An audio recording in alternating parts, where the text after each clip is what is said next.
Amos family. You're tuning into the pro-black perspective on KWAZ radio.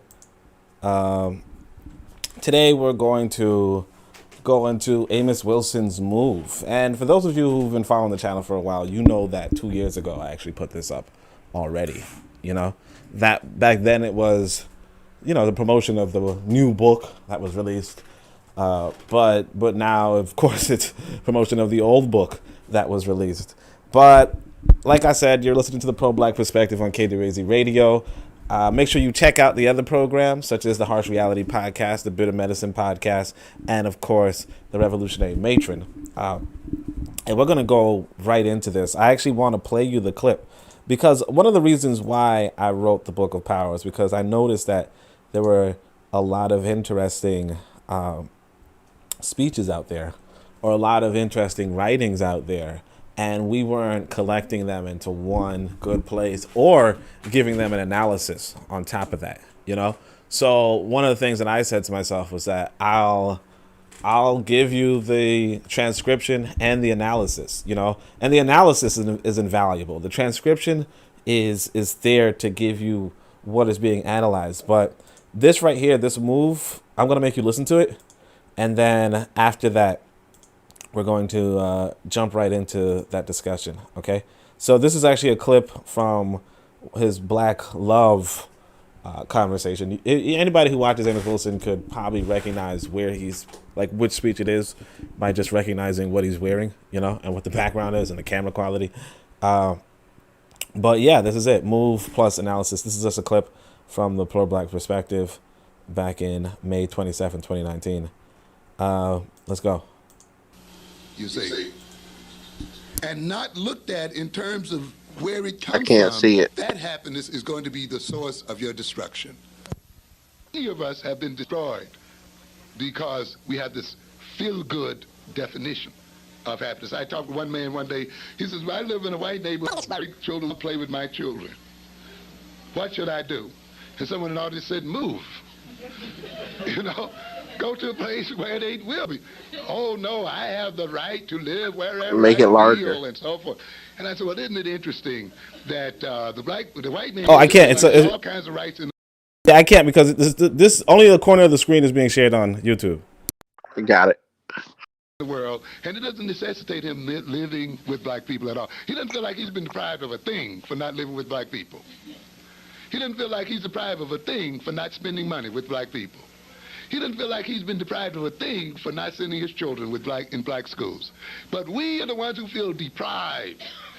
You see, we feel deprived if we can't live with them. We feel deprived if we can't spend our money with them, you see.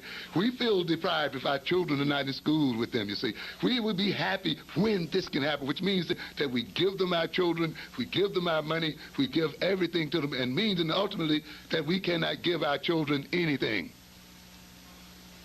And then when they have to rob and steal and filch and carry on, we wonder what's wrong with them. It is not what's wrong with the children, ladies and gentlemen. It is what's wrong with us as black adults that set these children up for this. Because we are looking for a happiness that is bound, if it's based on fear and self-hatred, to destroy our children. And we'll justify it by saying we love them and we want them to get the best, which often ends up what? The other way around. I got it in it here. One. Okay, yeah, and then you can hear me how I sounded when I just finished my book. But yeah, that's the speech. You hopefully I was sharing that screen, wasn't it? Yeah. All right, that's the speech. Now here's the thing about this speech. Here's one of the big things about the speech, and in fact, what I like about the speech is the overall message, which is move. Now, the issue and the context of the speech is that somebody in the audience says to Amos Wilson, hey, the kids around my neighborhood will not play with other kids in my neighborhood will not play with my kid. What should I do? And another person in the audience says, move. And this person is outraged because, well, why should they move? Shouldn't these white people behave? Blah, blah, blah. Right? And it's you get it. There's an entitlement. There's this idea that, hey, you know what? I want to be here, so on and so forth. But I still look at this in an ironic sense, even as it applies to me, in the sense of, well, if you feel like you're in a hostile environment, and you are in a hostile environment, but if you feel like you're in a hostile environment, you have to do one of two things, right? And that is either, there's three things you can do, okay? One is, all right, let's say the hard route, right, is to fight, okay? The hard route is to fight and destroy whatever it is that's coming after you, right? The easier route, right, is to just be co-opted, just to deal with it, just to hope for a better day, right? And the easiest thing I would say, in many cases, would be to just move. It's like if a woman is mistreating you for some reason, right? You just leave her. You could, there are ways to formulate in your mind, well, she should really be preparing my dinner, at this blah, blah, or she should be, willing to do X, Y, Z and blah, blah, blah. You could do all of that, right? You could reason all that. You could fathom all of that. But instead of fathoming that, instead of trying to force her to change her ways, which can work, it can work, but instead of trying to force her to change her ways, what you should do most times is move. Now, there are obviously circumstances where you probably can't move. Maybe. But even then, there's this other notion, there's this other aspect to moving, which is called tactical retreat, right? And this is actually documented in throughout history. And I'm not even going to say our story, I'm going to say history. There's this historical story of this Japanese, these Japanese shogun who, shogun are like, let's say, knights in the feudal empire of, in the feudal era of Europe, right? So there's the knights and the kings, and so there's the shogun and the, I guess daimyo maybe, I'm not too sure, but the leader of the shogun, the emperor, whatever. The point is that at one point this emperor, I think, slaughters the family of these shogun in order to give them like make sure that they're obedient or whatever. Point is, he does this and then he's about to kill them. Maybe, I don't remember the story. I probably should have reviewed it. But the point is, they flee, and then eventually, after years of plotting, they come back stronger than ever. Come back with an army, or come back strong, and then exact their revenge. The same with Hannibal. Hannibal retreats. Eventually, he leaves Carthage because they were going to surrender him, but he never gives in. He fights Romans the other day. He doesn't necessarily surrender. And the thing is that if you are in a space where you are being dominated, technically you surrendered. There are exceptions, but those exceptions are not the examples that we see today. There are exceptions of being, like, there are exceptions of being around a woman and not having surrendered, but a lot of dudes, who are with an abusive woman have surrendered. You know what I mean? Like, it's not really up for debate there. But anyway, so we're gonna jump into the text, and we're gonna talk about this section because, again, like I said, Amos Wilson advises this. Well, I guess somebody in the audience advises that this individual move, and that's the real solution to do. But again, if you're in America, period, right? This is another nation, and I want people to understand what another nation is. Particularly, and I intend to use examples of South Africa to illustrate this, because South Africa is another example of being in another nation. Now South Africa complicates it when you ask, well, should they move? And that is a really complicated. It's not really a complicated question. I would advise, if you were in South Africa, to do a tactical retreat. I would advise going into a space where you could safely organize, and become the powerhouse that you want to be. I do not advise sticking around in South Africa. And I'll share you the images accordingly. But so it's not just, so I want to say that particularly, I want to highlight that, and I have the videos ready. I didn't even know PC was going to be here, but I want to highlight that just so that people know that it's not something to do with America per se. It's really something to do with how nation states operate and how you need to operate accordingly if you want to tactically live. Because I already read to you Lenin, and what Lenin is this, he's hailed as one of these revolutionaries, even by Marcus Garvey. Marcus Garvey praises, not praises him, but, recognizes him. Sankofa recognizes him as one of the top 3 revolutionaries, along with Jesus and Muhammad or something like that. But, Sankofa, but if you look at Lenin's life, Lenin does not hang around Russia. He wants to liberate Russia. He does not hang around Russia. Lenin builds up his political party in like England or Germany or something. And then when the time is right, he and the Bolsheviks take over Russia. You understand? So he's never left Russia, but he moved from Russia. He did a tactical retreat. So that's really what I advise. Now, would I advise trying to take America? No, I wouldn't. Would I advise trying to take South Africa? Absolutely. But that's more so to do with who the majority and who the minority are. If you escape from the, if you're in a mice, like if you're one of those lab rats and you escape the rat colony, I would just say go on about your life. I would not say try to liberate the mice from the lab, because chances are a mouse cannot, beat the lab. But anyway, we'll go into the reading.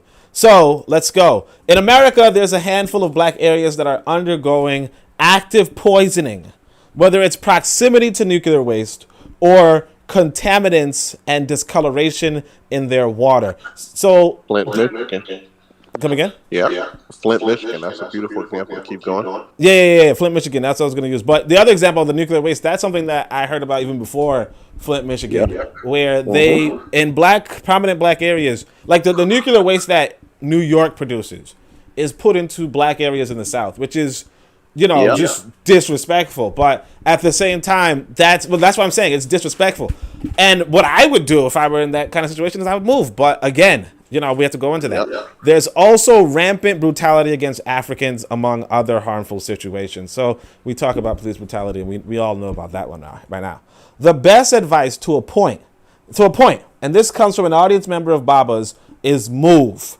Sometimes you have to stand your ground, particularly if that's your assignment or your land or your nation. So that's where the difference is. What is an assignment? An assignment means that somebody in authority told you that's where you need to be. If somebody in authority tells you that's where you need to be, and by authority I mean of our side, right? If for instance in the future we have this, Ancobia, nation or whatever, right? And we have this king or this general or whatever, and they say, Oni, you gotta go to Finland. You gotta go to Finland and infiltrate or investigate, so on and so forth. Then that means that I should be in Finland. And if I get racial persecution and all this kind of stuff, doesn't mean I run and move. It means that that's my assignment, so that's what I need to do. But you see, a lot of us do not have that hierarchy, and I'm just accounting for a future circumstance where we might have the hierarchy, right? Now, when I say your land is, well, in a sense, land is I gotta say this carefully, but basically, let's just say your bread and butter. Let's say you own the land in the sense of you own the land because that's your nation, and your nation said, yeah, that's your land. One of the things about nations is that nations, like if you have a nation and your nation says that's your land, then stay on that land, definitely. But if you don't have a nation, then no. And obviously your nation, and that's another thing. A lot of black people do not have nations. But anyway, but oftentimes the tactical retreat is more valuable than being stubborn and dominated. So there was a city in America, Flint, Michigan, in 2019 WP, where the water system was absolutely toxic for over half a decade. The residents there chose to stay and expose their children to lead poisoning, excessive cooking costs from bottled water, or a plain awful situation when many of them could have moved. Now, I don't want to be too hard and say, oh, well, you can't move. I mean, you could have moved. I can't necessarily say whether you can or can't. I understand if your water goes bad for a week, you'll stick around because, hey, you live there and it might get better. I could understand if by week 3, your government is saying we're going to fix this and you kind of stick around. But 5+ years,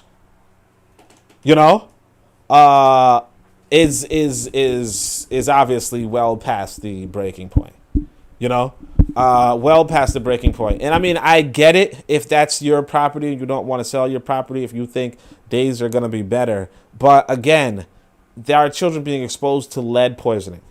There are children, like one of the things you do not want, like if you have children, and that's another thing, cooking costs, like if you, I would change my eating habits. Obviously, I wouldn't cook as much with water, in a sense, like I would just bake stuff. But notwithstanding that, but I mean, even so, it's like you can't even wash your dishes.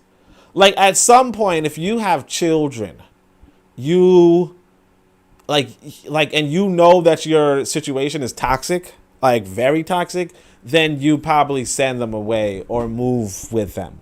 And that's really that's really the best advice. I even know of, like I said, my son's mother, I think like some pipe broke or something. Something happened, but I think her suite was flooded or something. Like where she lived was flooded. Her apartment was flooded. And she was like, oh, I can't take our son this week or whatever, or this weekend. And it's like, yeah, you wouldn't take him. If something like that happened to me and she had a better living arrangement, then sure, I would send my son over to her. That's like move in under awful situation, but they don't do this. And here's a kicker too. Many could have moved, but I said there are multiple cities in America and elsewhere with worse environmental poisoning. So Flint, Michigan is one of the popular examples. There are many cities in America with worse, like lead poisoning or whatever.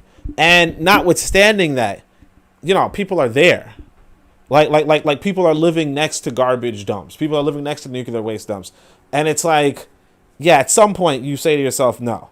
So, you said what?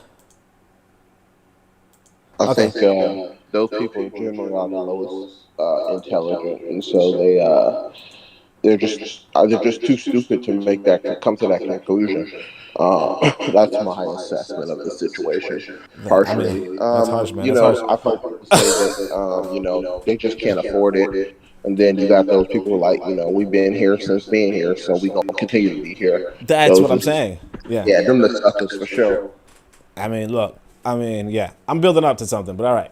Building Medicine Podcast says, peace, family. And I'm a Bookman says, greetings, family. So peace and greetings to you, too.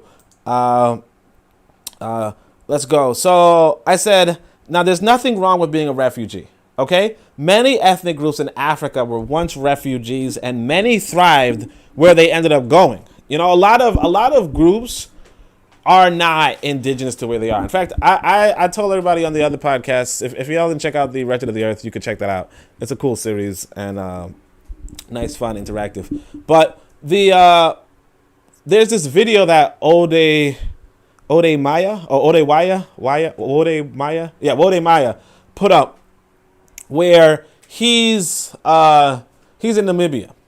And he's talking to the Himba people. And, for those of you who know, the Himba people, they're those they're beautiful people who put that red tint into their skin.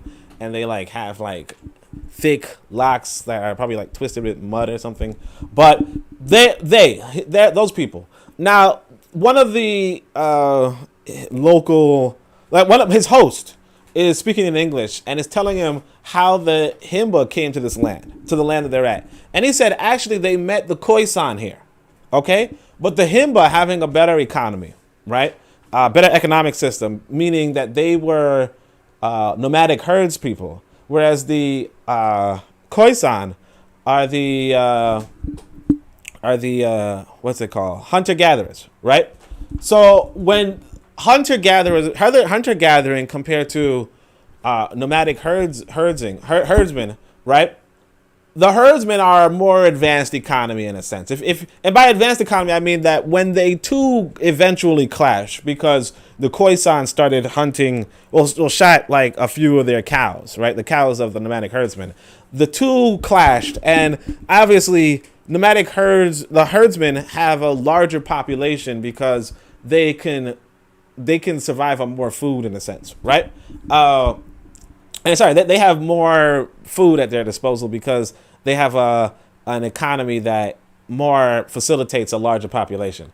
Either way, they clash, and what happens is that after they fight, the Khoisan are forced to move from Namibia. Okay? So you find the Khoisan farther south into Africa, right? In South Africa, pretty much, right? But the point being is that you move. I mean, sorry. No, the point being was that the Himba people were not indigenous to Namibia. They left for whatever reason, for whatever circumstances. They did not stick around on a piece of land, and everybody knows that, even to this day, you might find ethnic clashes in around the Sahara in a sense because of the nomads then moving on to the agriculturalists. And if anybody understands, what I just described, the agriculturalists have a better economy, or have an economy that facilitates a larger population than the nomads. And of course, if you want to go further than that, the colonialists have a better economy, have an economy that facilitates a larger population than the agriculturalists. So the colonialists can also overpower agriculturalists. Agriculturalists can overpower herdsmen, and herdsmen can overpower hunter-gatherers, and so on and so forth. Or fishermen or whatever, right? Why do I say that? I say that because moving is not. It's just a thing that happened. You can go and claim another person's land, that happens, or you can go and live on another person's land, that happens. You can always integrate into another person's community if you so choose. You could also choose to move somebody else from their community, and if they can't do anything about it, that's on them. That's just the way of the world. That's the way of the animal kingdom in a sense. And of course, it kind of illustrates, another point that I really want to start emphasizing more and more is that you have to, or we as Ancobia, in a sense, we have to develop an economic system that can beat out the colonialist system, because so far we haven't done so. And because of that, the reality is that if the colonial system bucks with us, then a lot of times we do lose. So we have to also consider that. But anyway, the main point was there's nothing wrong with being a refugee. There's nothing wrong with not being indigenous to a land. There's nothing wrong with that. But many ethnic groups in Africa were once refugees. So these Himba were probably refugees for some reason, and they thrived where they ended up going. Right now, they're a community thriving. Now, are they as big as agriculturalists? Are they as big as colonialists? No. But are they bigger than the Khoisan? Absolutely. In that area, absolutely. The Khoisan ended up having to move. So he says it would have been insane to stay in Kemet. When Kemet was eventually overran by foreigners, right? Or by Eurasians. It would have been, if you stayed in Kemet after that, you would have been reduced to like slavery. You understand? It would have been insane to stay in Carthage. Carthage was massacred by the Romans. It would have been insane to stay in Shanghai. Shanghai was destroyed by the British. Some stayed, and I'm just using names. Maybe they were destroyed prior to that, but I'm pretty sure, right? Some stayed and perished. Okay, some stayed, and it wasn't that bad. All right, some stayed, and they are a permanent underclass. Right today, you go to ancient Kemet, You go to no, you don't go to ancient Kemet. You go to Egypt, and you're gonna see some black group who are like, we built those pyramids, right? I think Amos supposed to put something like that, right? But like they can literally say that, they can literally say, we built those pyramids, and it's like, okay, cool, keep shining my shoes. That's what it is. I mean, not to disrespect any people, but that's what it is. You go to Carthage today, which is I can't remember the name of the nation, but you go to Carthage today, right? And it's just a bunch of Arabs there. And there's a black people there, sure. There's a black underclass there, sure. But the reality is that they could say, hey, once upon a time we marched on to the Romans. That's nice. But right now, North Africa is owned by these Berbers and Arabs. You understand? You go to Songhai, which is somewhere in West Africa, right? And you could be like, hey, we used to have an empire that was the size of Western Europe. Yeah, that's all good. But right now, you can barely feed yourself. Because you stayed. Now. And again, like I said, you can stay and become an underclass. But humans who really make a difference, and this is what I want from everybody. I want us to actually make a difference on this world. Humans that make a difference move about tactically. You understand? So that's why I say sometimes you should move. If you are not where you want to live, and that's another question. If you're not where you want to live, then move. The Ancobia need to come together. That's the path. Move! Whether it's a dictator, whether it's poisoning, whether it's Eurasians, whether it's Ascati, move if you can. Tactical retreat means gain power and return with an army, but move first. I want to give you guys some examples from South Africa. I just remembered another example, so I want to have to look that up too. But I say move if you can and need to, then Boko Waset Nakeru. So Boko Waset Nakeru is obviously the program that I advocate for in this book, right? At the end of Amos Wilson's speech, he's going to talk about how we send our children to Eurasian schools. So I'm going to talk about that. I said, as for the alleged self-hatred of wishing to send one's child to Eurasian schools, this ignores that Eurasians have elite-making programs and Africans don't. This reinforces the need for Boko Waset Nakeru. So again, I don't subscribe to the self-hate paradigm. I understand a lot of people want to use it. I don't subscribe to it, right? I look at it this way, if I want, like for instance, if I want my kid to become a doctor, right? And a lot of people do want their kids to be doctors. Then you have to send that kid to a medical school. You understand? There's no way to be a doctor. There's very few ways to be a doctor and, a respectable doctor in America without sending your kid to school, a medical school, sending your kid through the medical school program. And the medical school program is very competitive. So if you want a competitive edge, then it would behoove you to not send your child to schools that have that kind of record. And if the school is and if these medical schools are, in fact, if they are white medical schools, right, then the schools with the better record of attendance for these white medical schools will likely be white private schools, to be honest, but white schools in general, right? That's not to say, now, obviously, obviously that's just another side of the coin. Would I advise somebody to want to be a doctor in America? No, I wouldn't advise that. But I understand that if somebody had that sort of passion for their child, that their child would have some sort of elite position in this colonial economy, right? If they want some sort, then I understand why they would put their children through the elite education system of that particular economy. What I advise for our people is to go towards moving away from a colonial economy into our own variation of an economy. But then that's what the Boko Waset Nakeru is at its core. But because we don't have that in place, I don't necessarily call it self-hate to try to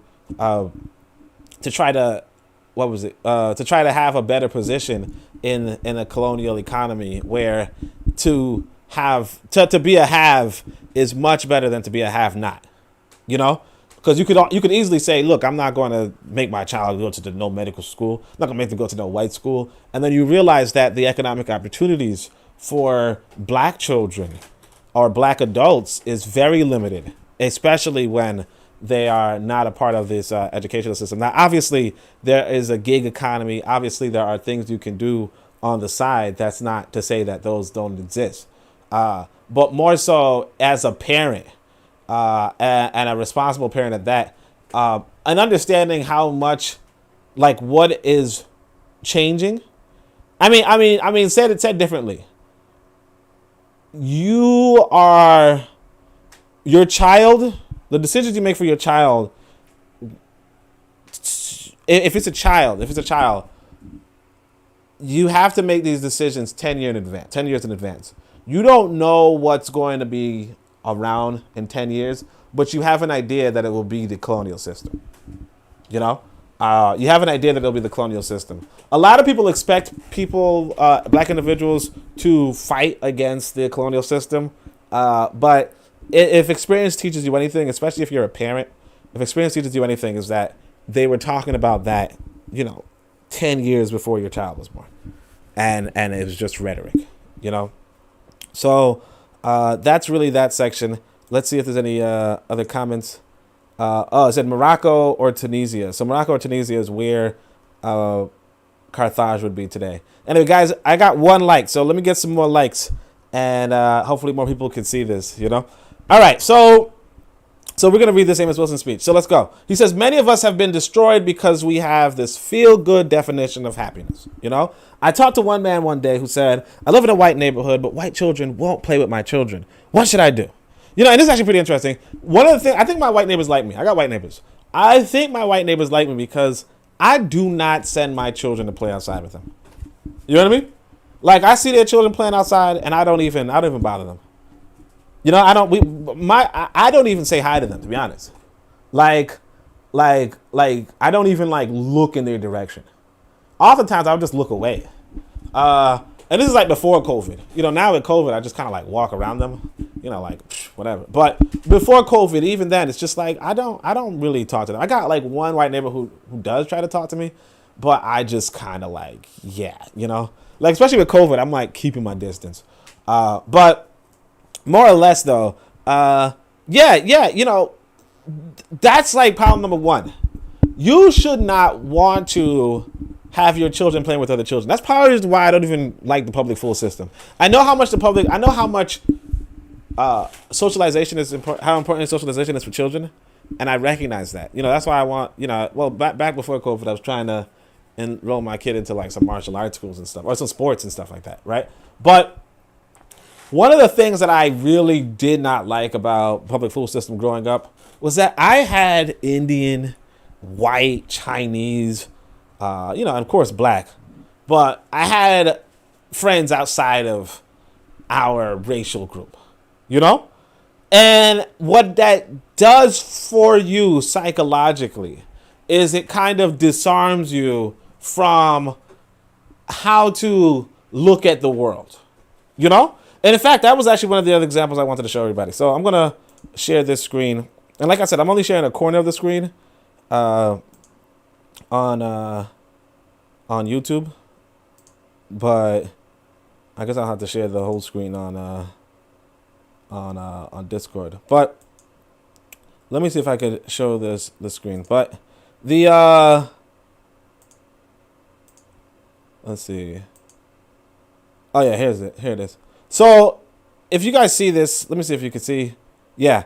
So there's this picture. There's this series of pictures right here where this person says he doesn't even know he's a cat, and the image is of a cat who's posing with a dog, right? Hold on a second. It's actually pretty hard to work 2 windows at the same time. But posing with the dog, and he stands up just like the dog does, right? Where he seems like a rough-looking cat, right? Or he would behave like a cat. And so the reason why I like this example, right? And it's he doesn't even know he's a cat, is that, I sum it up this way. I said, ultimately, it's up to the individual to decide who is its family, extended family, and kinfolk. And this determination changes throughout its lifetime, You know, the powers that be of America and Europe will generally forever exclude you, and hoping to be the exception is a fool's errand. So, I mean, that the second sentence was more so a connection to, you know, what I believe why you would move from America.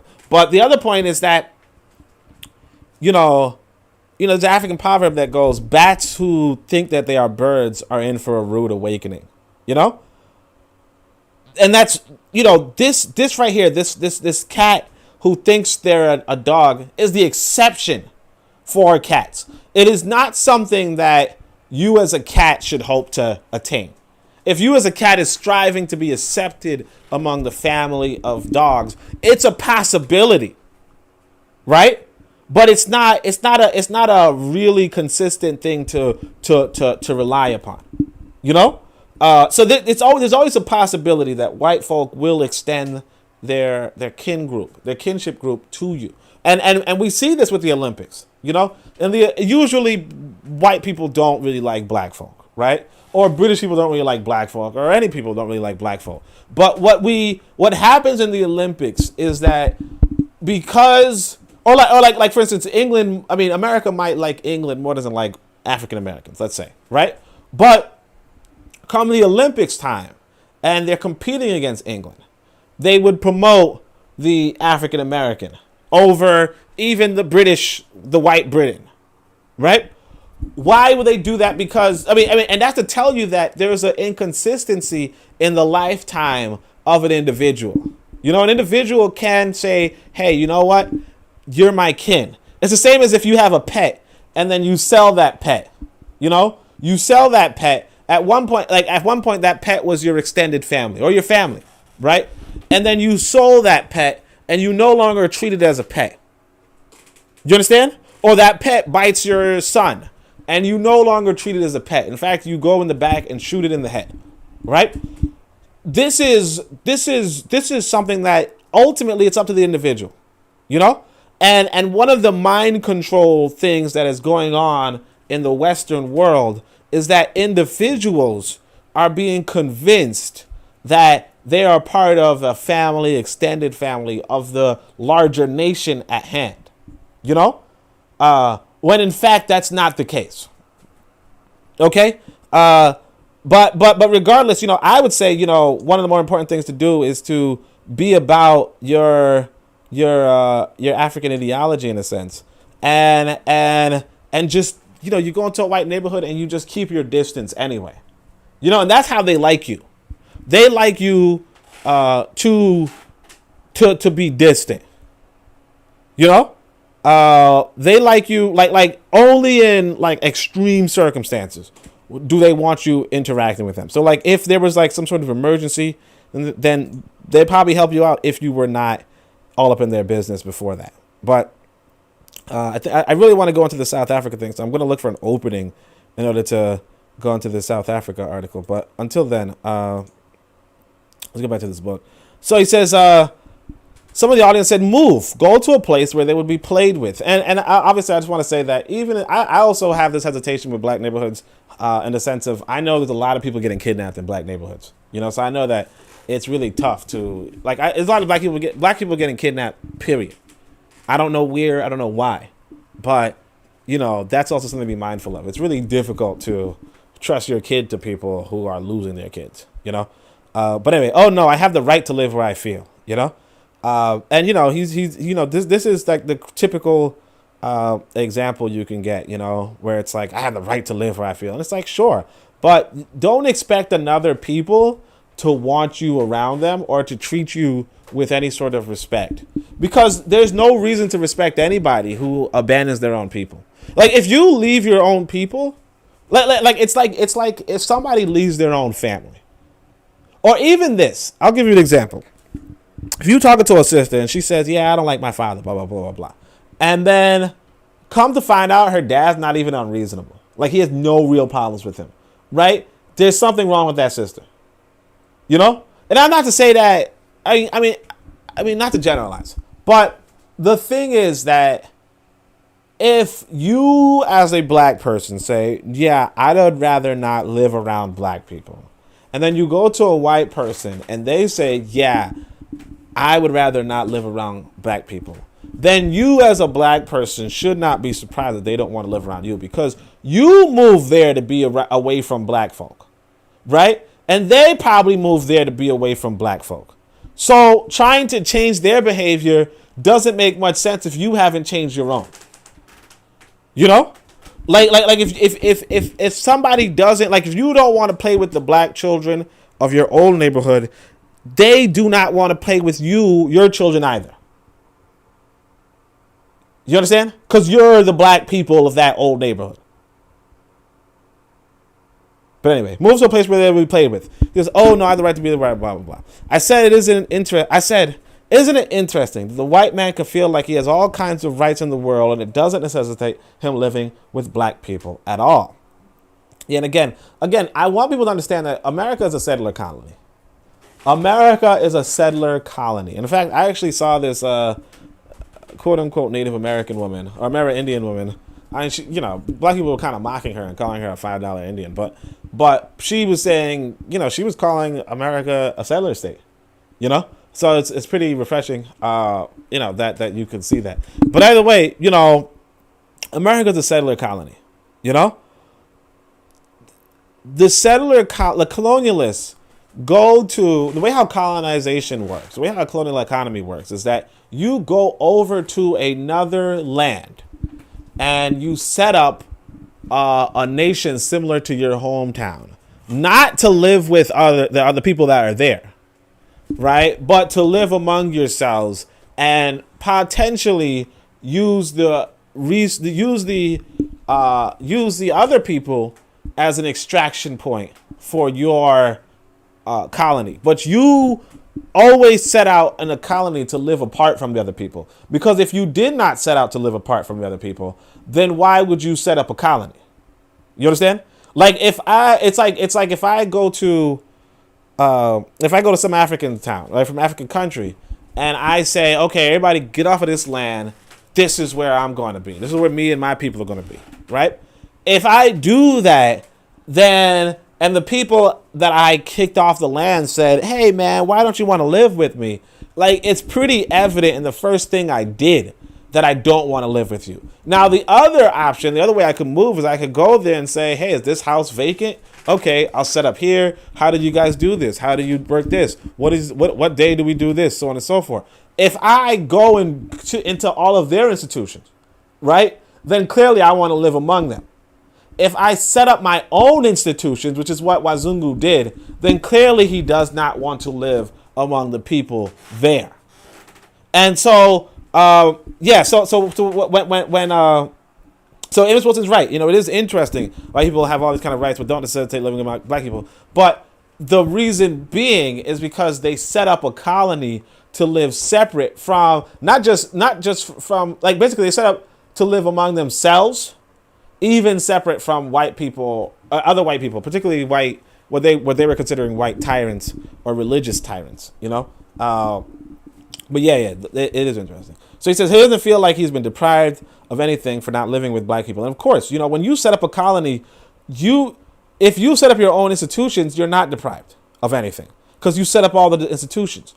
It's different if you go to another place and they don't allow you into their institutions. So if I go down to, whatever African country and they say, oh, you can't come into, this shrine, or you can't come into this, then I would be deprived. If I go to whatever African nation and I set up my own shrine, then I will not be deprived because I can go into my own shrine, right? He doesn't feel like he's been deprived of a thing for not spending money with black people. He doesn't feel like, and of course, one of the things I want you to realize is that the money that you have in your pocket, right, is actually the white man's money. It's his money. He's just letting you hold it, but it's his money. But anyway, he doesn't feel like he's been deprived of a thing for not spending money with black people. He doesn't feel like he's been deprived of a thing for not sending his children into black schools. But we are the ones who feel deprived if we can't live with them, spend money with them, or if our children are not in schools with them. And again, it is very important for us to realize that if you couldn't spend money, if you like this is it, Yeah, so again, you have to realize that it's a colonial system. So again, when you look at it as a colony, when you look at it as a foreign people show up on the shores of another foreign people, take up a land and set up institutions, right? And then you, another foreign people, or you, a people who are not a part of that original foreigner group, try to live among them, and that people are not allowing you the same privileges and rights of that group, of the original colonizers, right? I could see how psychologically speaking you would feel deprived, but I also see how psychologically speaking you should not, what you should do is set up your own damn colonies. If you're going to do the colonial economy. Now, obviously, I advocate for a more advanced economy than a colonial economy, but I would say that if anything, if you want to live in a colony, then you should set up your colony yourself. And not having set up your own colony, that's where all of your problems lay. You know? Not building up your own nation, that's where all your problems lay, because you're basically living off of another people's nation. And then saying, why don't I get as much even? And they're saying, well, because you didn't set up the nation. You understand? You didn't set up the nation in the sense of you didn't design the business sector. You didn't design the residential sector. You know, you didn't you might have worked in the sense of you might have cut down the trees and you might have plastered the walls or whatever, right? But you did that under duress, if anything. You did that because they didn't want to do it themselves. Not because they couldn't, but because they said, hey, look, I'll get some suckers to do this for me. You understand? So, you build a house for them and then they live in it and you say, can I live in a house? And they say, no, we don't want to live near you. We just wanted you to build this house for us. When it comes to the money is something that they print themselves, that they regulate themselves. You don't print or regulate it. They do. When you say our children are not in schools with them, when the schools that they set up are for their children. You understand? When you have enough people coming together, they say themselves, they want their children to get an education. You understand? They want their children to get an education. So somebody among them says, you know what? I think I can teach your children some good traits, some good patriotism, so forth, right? So they set up that school. And then you come in and you're like, hey, can my kid go there too? And they're like, we don't want your kid. You understand? We don't want your kid because the purpose of this education system is for them to be, for these our children to appreciate our colony that we set up and therefore, and extending, become the people who manage this colony that is bringing us, us white people, this wealth. And then you say, well, can my kid can my kid sit around here too? I want to learn how to read. And they say, no, because that's not the point of this. The point of this is to create, to perpetuate ourselves indefinitely and to have our children, rule over this colony the same way that we rule over this colony. It's not really for education per se. It's more so for us to continue the economy, the political economy that we set up, in order to be free and independent people. Well, that sounds nice. You just keep going, but you understand. So he says, we'll be happy. But white people understand, white people do not need to go to schools with you because you don't have any schools. There's no reason. There's almost there's very limited reason for you to have a school at this point. Until you move and build your own national economy, your own nation, there's very limited reason. I mean, obviously, you do want a school. I'm not saying you don't. And obviously, I advocate for a school. That's the whole book of Onitaset Kumat program. But the reasoning behind a school, and this is why I really like what I wrote in this book of power and why I really advise you guys to get it, is that when the book of Onitaset Kumat program sets up the entire reasoning behind that education. You want this elite making program. You want your children not to just go to a school, but your children to become a part of a newer and better economy in order that they can thrive. If you do not have an education to elite pipeline, as other people do, if you do not have that, if you do not have education to leadership pipeline, right, then what happens is that you will just educate people to become servants in another person's economy. You understand? And I told you all, this is a story that I was a part of this organization, the UAM. It was like a 30-year organization. No, it was like a 25-year organization at the time I was there, and I was 25. So I showed up when I was like 23 or something, or 24, or whatever. Point is, I've been there for like 2-3 years, whatever, or maybe just 1 year, who knows. But I kept hearing about this sister that they were praising, and they said, oh, she got into Howard. And I was like, oh, and she got to Howard, summa cum laude. They were praising this sister. And the story behind this sister that got me so interested in all of this, particularly, was that the sister was there from the time she was a baby. So she showed up, she was there for 25 years. I was there for 1 year. And so when it turns out she went to Howard, you know, so on and so forth. And then she, for a job, they were praising her. They said, oh, she's now working with some senator. She's now working with a senator and, you know, like a white senator. And so it dawned on me that notwithstanding her going through, and this is the UAM. So the UAM is like considered the elite, or not the elite, but it's considered the hub where a lot of black speakers went. Like, it was like if you were doing black speaking engagements in America, and that's where most people were doing it. But if you were doing like black consciousness speaking engagements in America, you probably went through the UAM because they were paying the speakers. And there was also a connection with, you know, the Atlanta community, tap production, so on and so forth. But the point is that it was like the place to go. In fact, this speech that we just heard from Amos Wilson might have been there. Probably not this one, but a lot of his speeches are recorded at the UAM, right? So this sister's going to this program for like 20-something years, right? And after she graduates, she's working for this white boy. Why? Because even if you go through this, you know, lecture after lecture, Dr. Ben, Dr. Clark, Amos Wilson, Al Mansour, somebody we don't even know anymore, right? He was like a philosopher. This, you know, one of the mentors in that organization was telling me about him. Al Mansour, different individuals. If you go through that experience, right, and then all you can do is be the underling to a white man, right? Then that means that experience wasn't worth as much as you think it was. You understand? If you go through no, I'm just saying, if you go through an education system, you said what? That's a little weak. You tried it. You stretching on that one. Oh, you said it's weak? Oh, I think you said it was good. Let me see. TJ Square says Rome was like that, a multi-tiered social system. And it says, Revolutionary Merchant says, greetings, fam. He said, all Rome gave them was roads. I guess Rome gave some places. No, I mean, look, what I mean is this, right?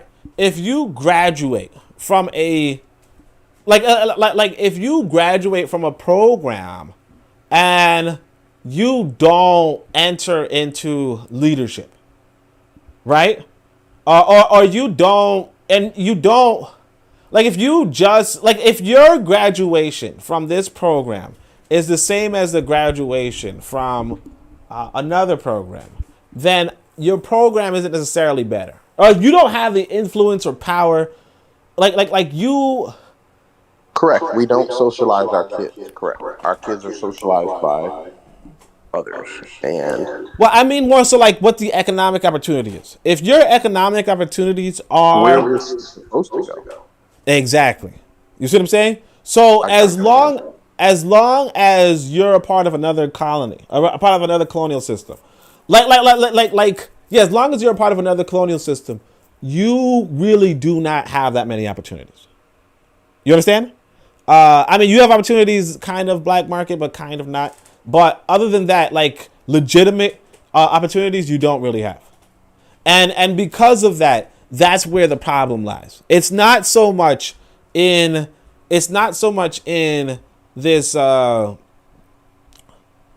it's not so much in like what your individual mentality may be, in so much as systematically you've been neutered and you just don't know.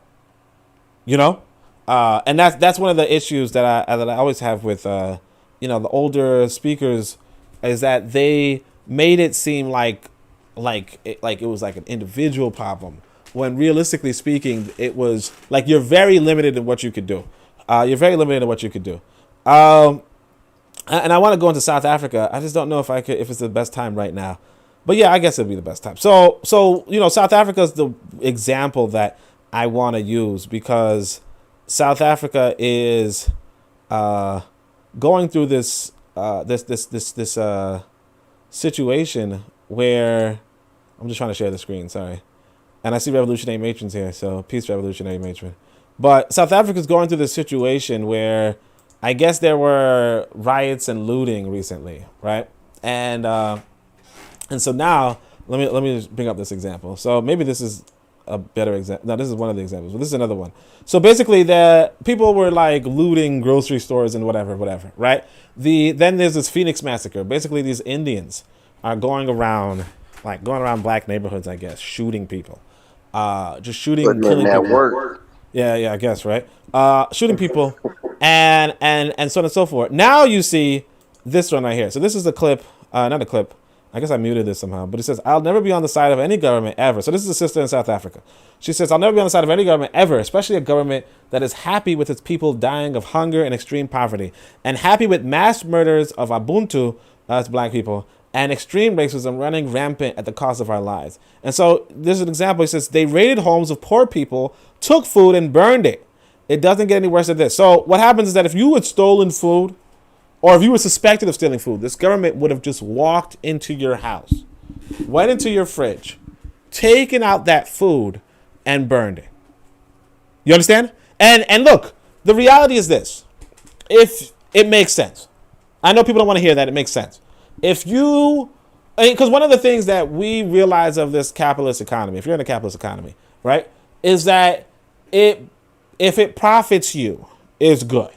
And if it doesn't profit you, it's bad, right? If it impacts your profits, it's bad. If you let people steal from you and they get away with it, no repercussions, or whatever, you kind of, according to this government, or our government, or just the mentality of people who are stolen from, right? They don't want you to win. Because when you win, that means you probably do it again. If they said, "Hey, look, you stole this food, but you get away with it," right? Then it's kind of like they're saying it's okay to steal food. When they take back the food, right, and then burn it, they're saying, yeah, you're not going to win. If they burn even the food that wasn't stolen, they say, yeah, you're not going to win. Or they're even saying, hey, how does it feel now? How does it feel to be stolen from? You understand? That's what you'd expect. But again, I want people to understand, because this is what I said to this, I just said things so I could tag it back later. But I said, you thought you were free, but you walking around with a tag hanging on your back. The reality is this, that if you're a part of a colonial economy, and remember that all of the nations in Africa most of them were former colonies, if not colonies today. But if you're a part of a colonial economy, remember, these white people, if you look at this debate between this teenager debate about whatever, and this white lady and this Nigerian brother, and he's a white little teenager girl, and she's actually saying something that we don't want to hear, which is that the white South Africans built the houses of the native black people, right? That they built those houses. And of course the Nigerian brother saying, yeah, but that's because you built it off of the wealth you stole, right? And that's a sentiment, right? But the thing is that from the white person's perspective, they're saying, we as a white group, right, we went over to South Africa, set up a colony, right, and we allowed black people to be a part of that economy in order to consume more goods, legally and fairly, right? And if they do so, if they consume these same goods illegally or unfairly, then we will reprimand them harshly because, again, this is the community that we built up for ourselves for the most part. So now you have black people in these same spaces that are trying to be a part of a colonial system, a colony that doesn't really want them as equals. You understand? They want to be a part of it as equals, or they want to burn it down or something. And yes, they are defending what they built up. They built this colony on stolen land, absolutely. But the thing is that if you build something, you want to defend it, and we saw this with regards to the Himba and the Khoisan, right? We see this with the Himba and the Khoisan. It's like you move your cows to pasture in this area, and then somebody shoots your cow, and decides to eat your cow even though it was pasturing. Then yeah, you have this conflict, and whoever wins, again, war is not determined who's right, but who's left. Whoever wins decides what's going to happen next. And so, whereas, yes, like most of us are going to look at this and be like, oh no, what a terrible circumstance. And it is a terrible circumstance. But you have to also understand that that's because you're a part of another colony. You're a part of another person's nation.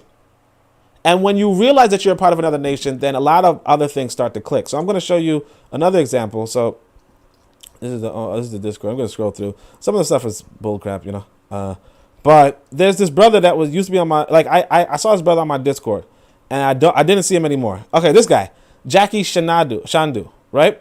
So he, decides to go to a protest in front of this building, in front of some protest building.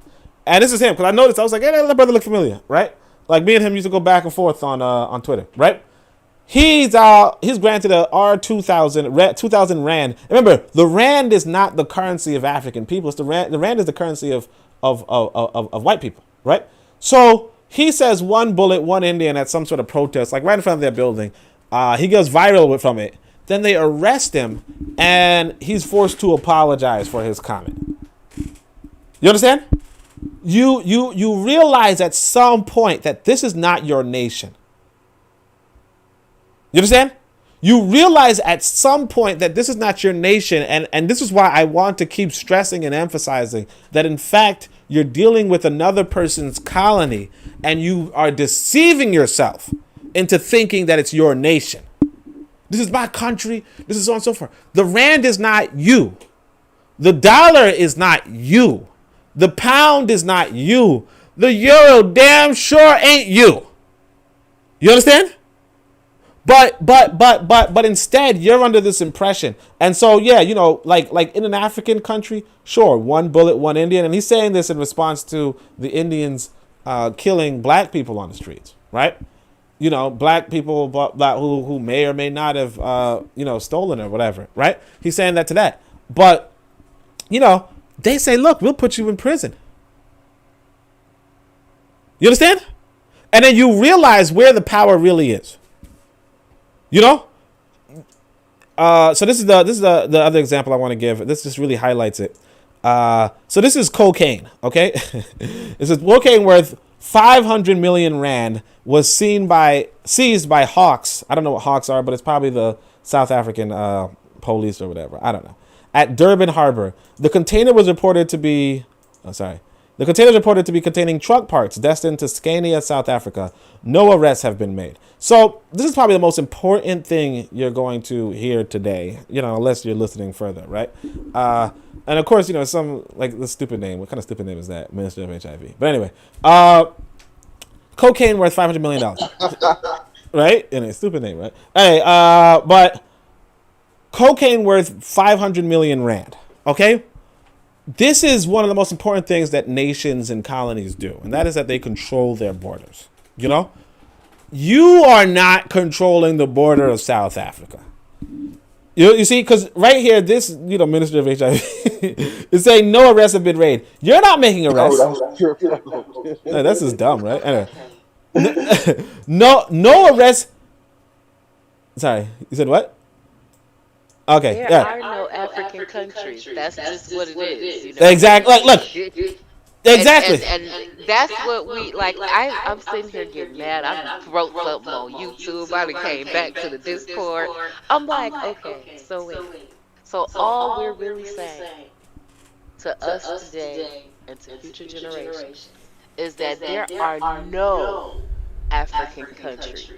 We are not concentrated anywhere. And until we get mad enough to stop trying to compromise and be subjects and live among these people and allow them to come into our land, we are not going to be in a position of power to demand or justice or equality or any of these lofty moral ideas that we have in our minds about how we should be treated.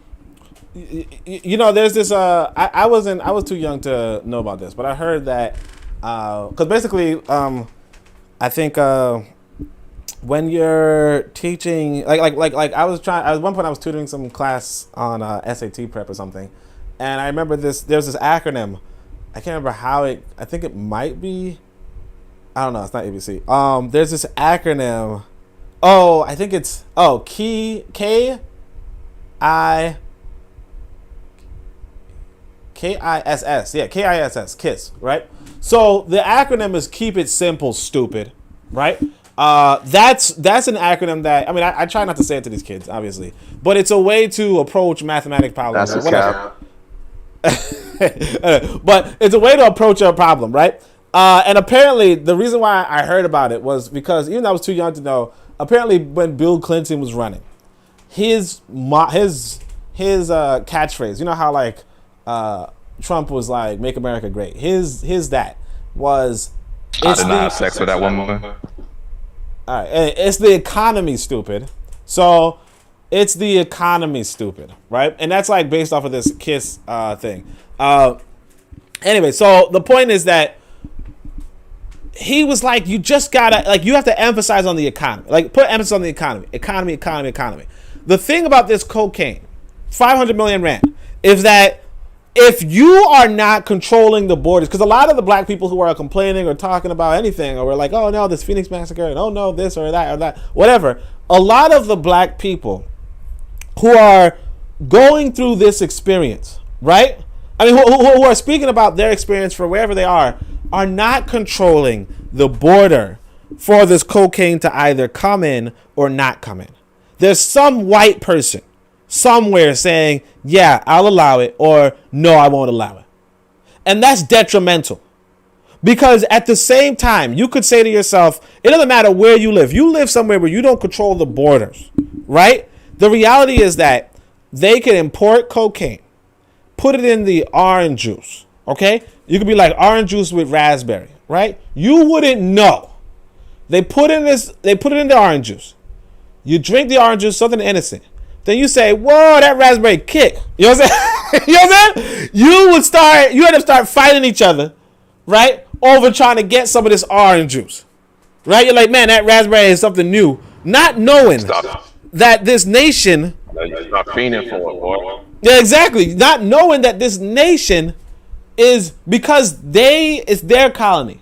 And they set up their, like for instance, America is called the FDA. The Food and Drugs Administration or something like that.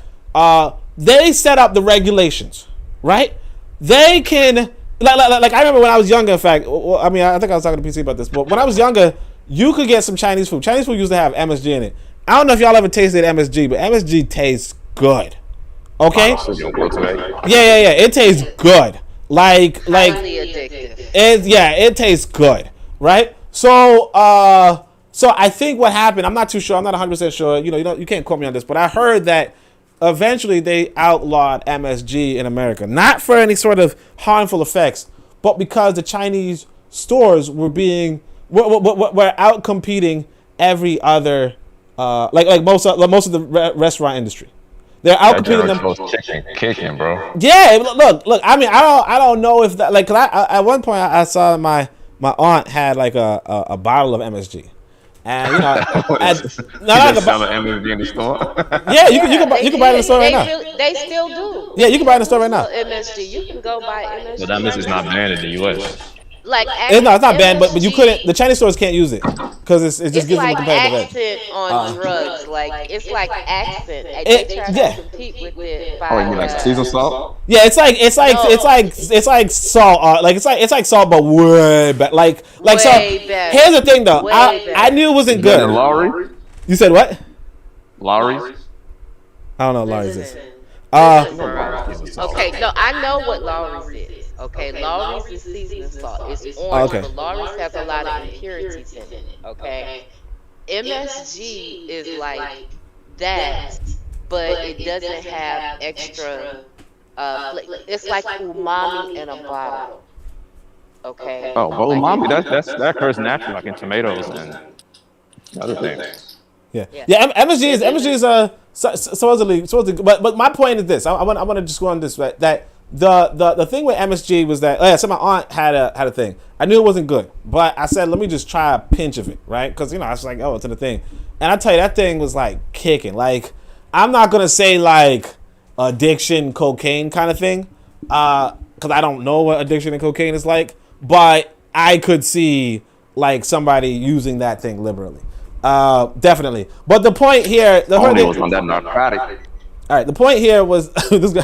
Like we got a comedian now over here, right? But anyway, the point here is that cocaine was cocaine was stopped at the border of South Africa, and if you're not administering your own borders, right, then the reality is that anybody could bring anything in your community and give a competitive edge to anybody or drug anybody or do anything. And on top of that, like I just pointed out, they arrested this brother for having this comment. They on another one, they what did they do there? They went into your fridge and took out your food and burned it. You know, when you're in that kind of environment, you know, it's very clear that hey, this nation is not for you. Now, would I tell you to, well, you as an individual. Now, again, when I say move, I'm talking to individuals. I understand that not everybody will move. I understand not the majority will move. I understand this colonial system. Here's something I want you to understand too. That this colonial system will probably continue to exist indefinitely. Okay? Because just like I said, you know, the Himba are still around. You know, even though agriculture proved to be a more effective economy, the Himba are still around. The Fulani are another agricultural people. They're still around. The Khoisan, who are hunter-gatherers, they're still hunting and gathering to this day. You know, economies do not simply go away because you're not a part of it. You said what? That's demoralizing. That's demoralizing. No. I mean, but that's the truth. You know, I mean, like there are people still fishing on the coast of what, you know, Italy or whatever. You know, like there's still people fishing.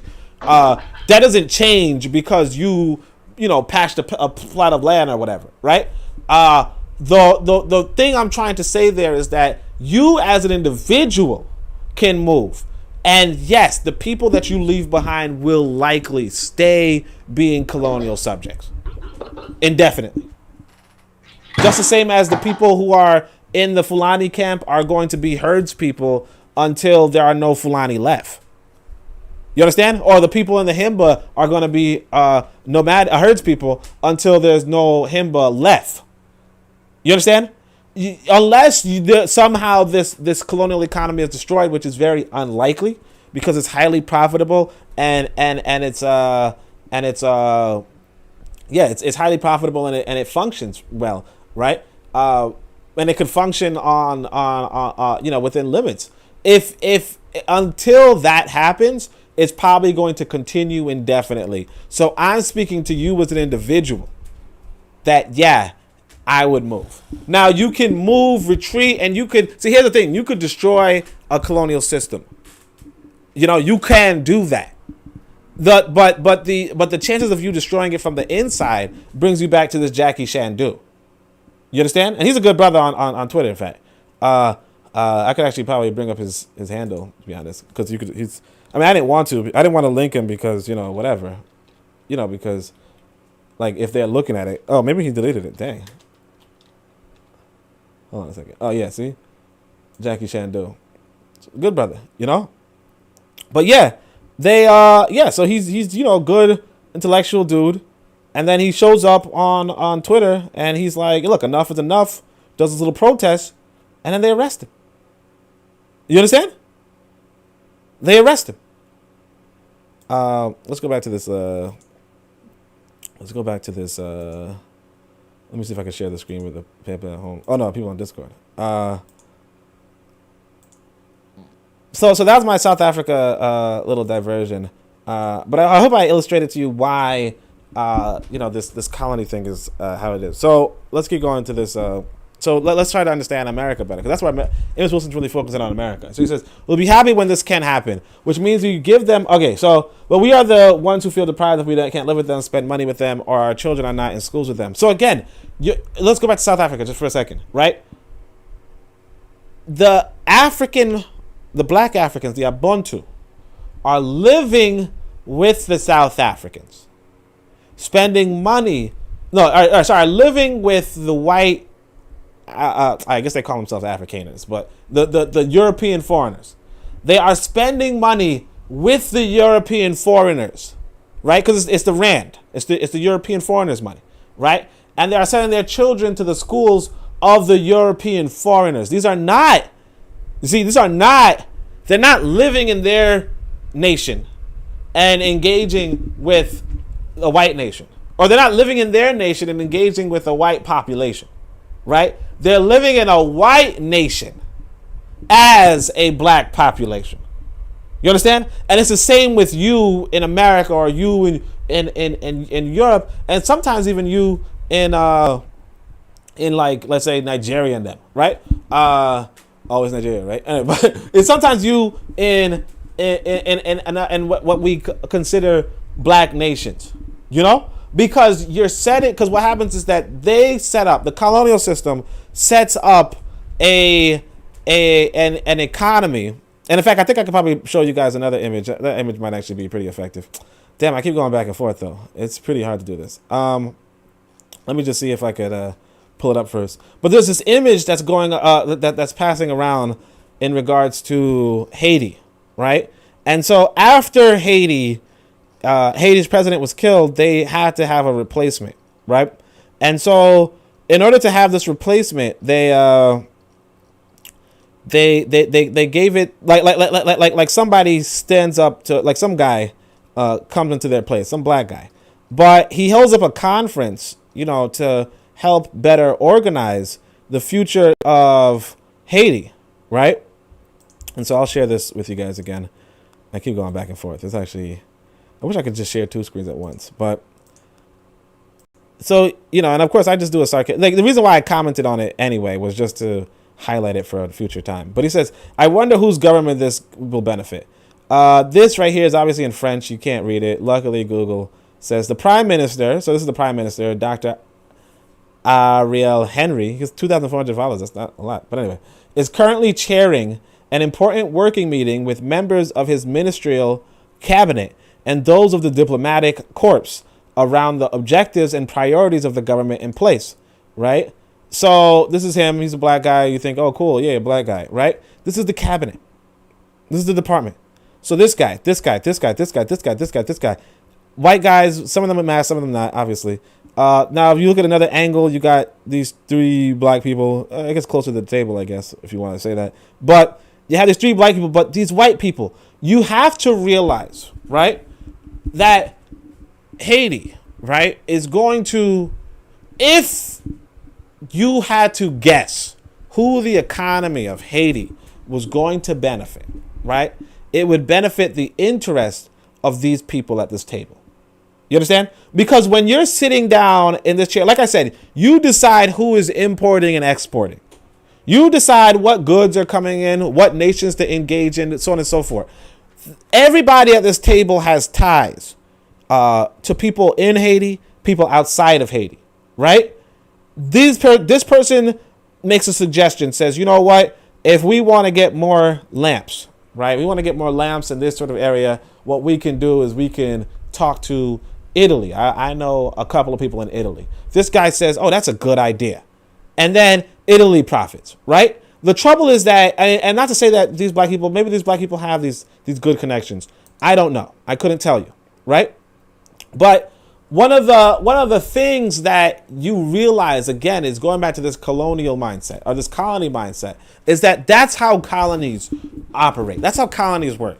People get together, they sit down, and they say, this is how the nation's going to be. We're going to get, so like at some point they're going to say, what we're going to need to do is we're going to build a school. We have to build a school. Oh, he says, hey, I happen to know a couple of people who can build a school. And that's going to be a bunch of black folk, a bunch of poor black folk. They're going to say, yeah, we can offer jobs, we can offer this kind of pay, and they're going to build a school. Now you are going to turn around and be like, well, see, black people built this nation, right? That's what you're going to turn around. You have to realize that it's this table. You understand? It's like when you go to America and you see that famous picture of the Constitutional Convention, and people are like, there are no black people here. There's like 50 or 70 white people sitting around talking about how America is going to be in the future, and no black people are present, right? And then later on, you know, black people are like, hey, yeah, we built America. And it's like, no, the people who sat there and debated and argued and tried to make a functioning state out of a series of colonies, those are technically the people who built America or who designed America. You understand? Because what happens is that America, throughout its lifetime, actually, is set to benefit those people, their families. We go back to this other one, their families, extended families, and kinfolk. You understand? It goes back to their families, extended families, and kinfolk. The people that were just sitting down in Haiti, this Haiti is going to benefit their families, their extended families, and their kinfolk. So yes, you know, if this person's your cousin, if this guy's your cousin, then sure, you might get a cut out of this new Haiti. You know, sure, you might profit from this new Haiti, right? But the thing is, it still applies to this person's cousin and this person's uncle, this person's aunt, or whatever, you know? And this is how nations and colonies work. And you from outside looking in, believing, hey, you know what? I'm just as like you. Let's say you're a historic Haitian. You're saying to yourself, you know, I want, I should be, well-to-do, and Haiti should be benefiting me, and I should get all this good education because I'm a Haitian for 200 years, or so on and so forth. This person's family is going to get a way better education than you because he's at the table. You understand? There's no reason for him to be sitting at the table if he wasn't going to get some benefits from it. The idea that he's going to sit down at the table and then go behind you because you think that you have been there longer than him, right? And you have been. But the idea that you think that because you were there longer than him that you should get better benefits than him, you're not understanding the whole point of sitting at the table. You understand? What's the purpose of the nation if it's only to support those that were at the table, frequently speaking? That's exactly. That's what I'm saying. That's the purpose of a nation then? That's the purpose. You know what I'm saying? You know what I'm saying? Like, that's the purpose. Well, then I asked, how are you going to grow that nation? Is it not the purpose to benefit the constituents of the nation? That is after. the American dream. Exactly. Trip. Exactly. That is why America trickle down in the economy. Experiment, because they keep trying to figure out how can they keep fooling these people to fight for a seat at the table that was never built or designed to benefit them, and that will never equally benefit all of their people while they espouse these lies. Mm-hmm. Yeah, I mean, here's a nice point actually when we come about Haiti, because some people they don't like Bill Clinton and whatever, right? Here's what happened in Haiti. In Haiti, Bill Clinton, I think he destroyed the pig economy, right? And people will complain in Haiti, like they used to have these, like, I guess they had these black cows, or these black pigs that were able to feed the people in Haiti, and then in order to restructure the economy in a sense, right? Make the economy more functional or habitable or whatever, they decided to import pigs into Haiti, right? They made it so that you had to use the Haitis that were imported from where? America. And not just America, from which farmers in America? Just like they imported the rice. But which farmers did you import the rice and the pigs from in America? and you imported it from Arkansas. Bill Clinton is from Arkansas.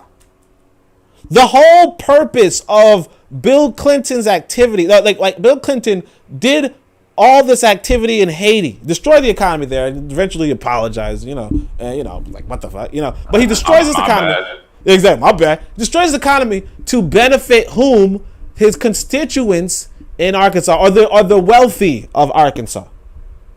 The wealthy as in the people who could afford to send pigs and rice over to Haiti. Right? But, and these pigs couldn't survive in the Haitian weather. Right? But the point is that, you destroy this economy in Haiti, but it's not so much that I'm not going to say his intentions were to destroy the economy in Haiti, but his intentions were to enrich his people, his own people, his kinfolk, his family. So it's the same with this person. If this person says, a good thing, Which indirectly. Exactly, which is indirectly destroyed. But like, if this person says, yeah, I think what can work for Haiti is that we have better blah, blah, blah, he's going to profit. You understand? What was that noise? It sounded like somebody just got shot. You know what I'm saying? You just go live and then just get shot. I'm live. Yeah, actually that happens though. I think Benny Benson was talking about some dude who got shot on live the other day. Anyway, but yeah. So of course it's gonna be like you don't sit at the table. I mean, look, in a sense, like you could like I said, if you like you are going to benefit first, and then the secondary benefit will be your citizens. You get what I'm saying? So you benefit first. Now, are we talking more of westernized ways of nation building, or that's just universal in your opinion? That's what I'm asking. Well, I mean, look, it's difficult to say whether it's So you universal. don't know. Huh? Okay. What do you don't say? know. So you don't know. No, I know the answer to that question. Okay. Miss Revolutionary Matron, please.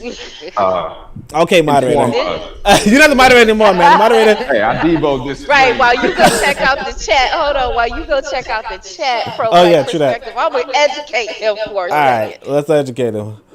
I often talk about educate me the real fact quick. that I often talk about the only thing that Rome brought were roads and war. And so this is the way that all countries, based on a Roman perspective, which is how the world is organized right now, did this. So this is how all countries are organized, with the exception of a few places that are trying to fight back. But even African nations that are fighting for liberation are fighting for liberation not so that all people can be treated equally, but so that the people that were conquered and the people that have been disenfranchised from the economic system, which are their family and their extended kinfolk and their brotherhood, can have a chance at economic opportunity and advancement. So this is how it goes down everywhere in the world. The closer you are to power, the more benefits that you get. Yeah. One of the differences is that in America you can potentially try, with enough invention and economic resources, pay to get closer to power instead of just being born close to power. Yeah. One of the things that somebody was fighting for the chance of self-determination, self-government. Well, here's the thing. You're never gonna be able to govern yourself if you're not a part of the big group. But you can asking to get liberation from other powers so you can self-govern your own. That's what I'm saying. Yeah. Well, I mean, oh yeah. So as far as whether the thing, so like the sister was saying, a lot of the cultures are derived from Rome, but it also, like, if you look even earlier at ancient Egypt, like what you notice. Ancient, the same place, right? But your words wisely, sir. You said what? I had to choose your words wisely. All right, sure. Ancient Kemet. All right, but anyway, so ancient Kemet. Like what happens is that ancient Kemet also was a colony. You understand? So you have these Kenesu. You said what? Of what? No. Okay, yeah, no. It was so the Kenesu, the Kushites, they set up a colony in Egypt, right? And that is Kemet. Yeah, they were from Kush. So what happens is that the indigenous population does not benefit as much as the foreign Kush do. You understand?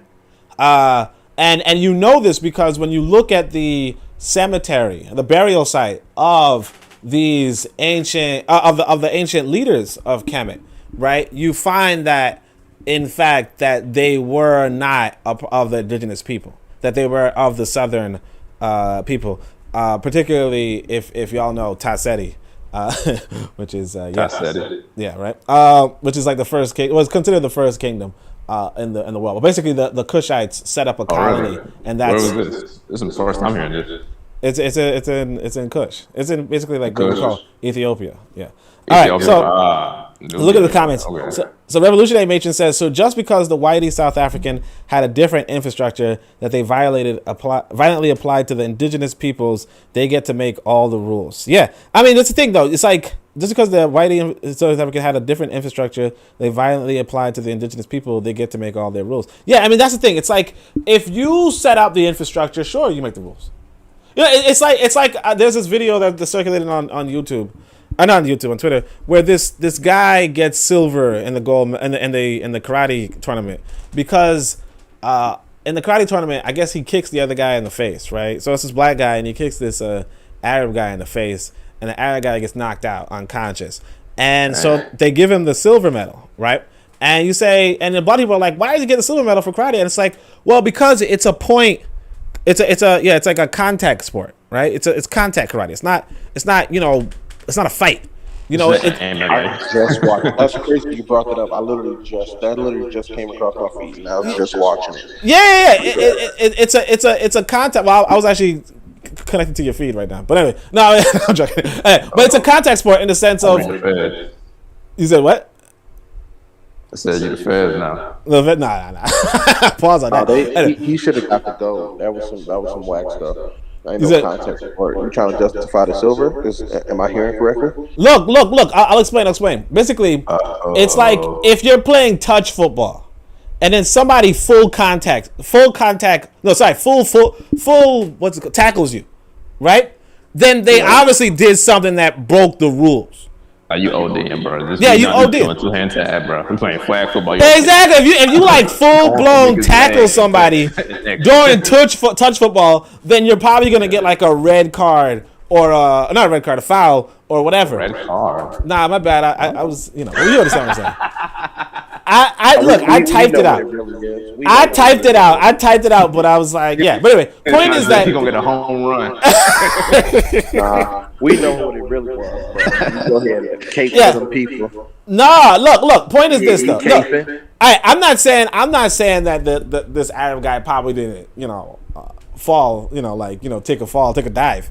I mean, he probably like some people say he probably didn't. Some people say he probably did. Who knows? But the point to really understand is that if you set up the sport, then you set up the rules. You understand? And that's one of the things when it comes to this South African economy, in the sense of, if they set up this infrastructure, then they're going to set up the rules. So that's the case of Sha'Carri Richardson. Is that what you mean? Oh, it happened with Sha'Carri too. Yeah, I mean. But she knew what was happening. Well, man, yeah. Like she said she knew what was gonna happen. You know what I'm saying? Like she smoked like the day or the day before the test that everybody knew about. That's kind of like, I don't know. Yeah. I mean, but I understand why she did it. Because apparently some journalist told her. Let's not do this, bro. No. If Jamaica of all nations can pass all tests, I don't want no excuse. Wait, what? Oh no! Somebody told her that her mother passed, like live on the air, like during an interview, and then she didn't know about it, so she just smoked to cope with it. I mean, I don't smoke to cope with stuff, but I know that people who go through some sort of tragedy, they do things. Come on, bro. But this goes back to the fact that people are being presented with the reality they're trying to escape. And she has not been taught or given other coping mechanisms exactly to manage her reality. Yeah. Well, I mean, I want to say this though, because her circle, her team around them definitely was not looking for a back. No, I know, but I want to say this because when exactly. A lot of people around your circle going. A lot of people in your circle going. I'll say it this way. When my I'll say it this way: when my mother passed away, my brother binge drinked a lot. You know what I mean? Mm-hmm. It's like the whitest thing in the world, sure. But what I'm saying is that people do things. They do things. You know. That don't really make much sense. But she should have, her circle should have, like, when you do. They probably did, but you can't tell her nothing. No, I'm saying, athletics, you've gotten to this point, to the Olympic qualifiers. You are always tested throughout athletics from high school to college to this point. So you know how it goes. Your circle knows how it goes. This is like a blunder. Like, it should have never even happened. That's what I'm saying. This I understand. But like, I hear you, okay, but like, let's take this to a concrete street level. Somebody grew up in Detroit, Chicago, Atlanta, right? Yeah. Somebody that's they homeboy, homegirl that, you know, they've been doing athletics all their life. They've been competitive, they've been winning, they've been doing this, that, and the other, right? But they have, because they grew up in these urban areas and urban centers, or even in the rural areas, they have right, guys, moments where it's like, oh, we, like for white folks, they go do a lot of cocaine. And with black people, so we go smoke some bud, blah, blah, blah. Yeah. And that's what we do to let off steam. And all of the people around her have that exact same social perspective. And but if they have their best interest, hold on a second. All right, so let's not. And then. No, I understand. I think we get it. I mean, yeah, I think we get it. Let me just go with Bit of Medicine said next, which was shaking my head and MSG is a salt that has umami flavor. And then Arthur Jam says, I just want to read the comments. Boers, they don't like that name. Yeah, so basically they're called Boers. Yeah, but I mean, yeah, I think we get the situation. I mean, people are not going to agree or people are going to disagree, but you know, at the end of the day, she just didn't race, and you know, like it sucks for her. But you know, and she's talking about people going missing and stuff. Like, you, like, calm down, ma. Like, relax. I thought you wanted. Oh yeah, I guess yeah. All right, so let me go to the next thing though. So because you know, Sha'Carri is like she was old news, like she's old news by now. But she was interesting. All right, so anyway, he doesn't feel like he's been deprived. Oh yeah, so let me just talk about the colony, huh? I said, I know you fine with Jamaica claiming all the medals. I think they were gonna claim the medals anyway. You know what I mean? Like, I don't think wrapping that flag. I actually don't even have a Jamaican flag, to be honest. But anyway, I know you got Bob Marley one. No, I don't have a Bob Marley flag. What's wrong with you?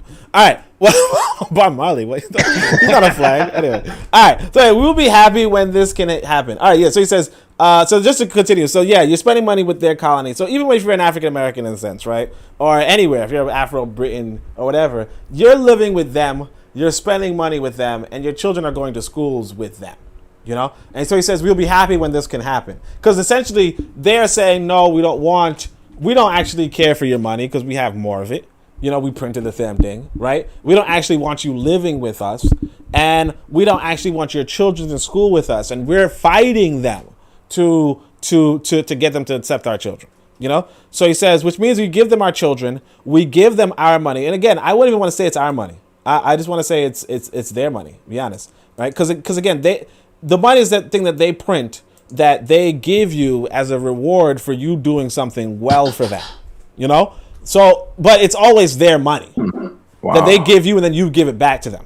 You know, the whole value of it. You said what? I said wow. Oh, you said wow. Okay.